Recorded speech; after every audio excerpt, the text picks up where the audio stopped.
Hello, I'm Ragnar Bloodfang from Orc Reviews, where I review all things fantasy. I recently started my YouTube channel and came across a lot of different other YouTubers looking for who I could subscribe to. And I recently came across Skallagrim. Now, he already has a significant amount of subscribers, but one of the videos I have to bring attention to is his video in which he talked about all the Lord of the Rings weapons.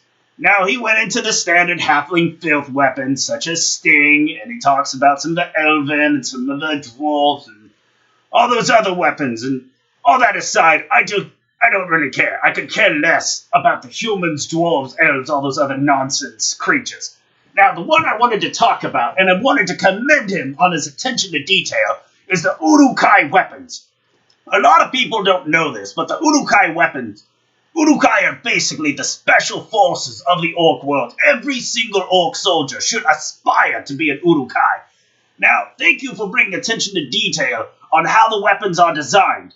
For instance, the machete look to them, the spike at the end. Now, that spike, you were right in saying that it's used for hooking into the armor, for piercing, for stabbing into skulls. You were very astute in finding that, Skallagrim. You are a mighty Canadian indeed.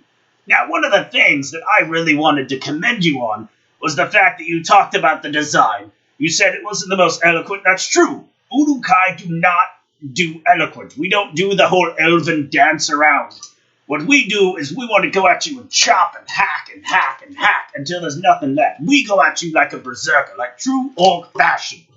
Now, when we attack, our main thing is we want to keep you on the defensive the whole time. We want to keep hitting you with the barrage. Now, a very good point that Skallagrim brings up in regards to the weapons is the brutish design, as I mentioned earlier. Now, the thing is our weapons are crude to where anyone can pick them up and use it, but they're not going to just break. I mean, Mordor, even though there's a volcano, it's still quite human. Things rust very easy. So a lot of our equipment we have to constantly maintain, but we aren't that poor, you know? I mean, my house, obviously, it's quite nice. I can afford it, and my wife, she greatly appreciates it.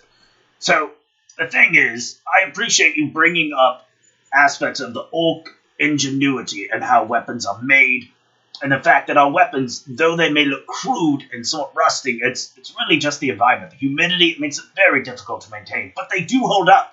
They do hold up, if you see throughout the movies. None of our weapons technically break in a battle. And honestly, if you look at the Lord of the Rings trilogy, we steamroll everything. We're damn near unstoppable.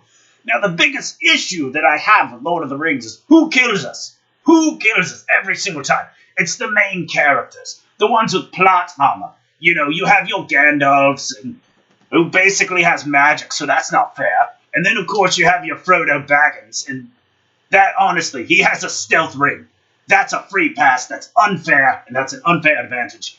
He doesn't deserve to get any credit.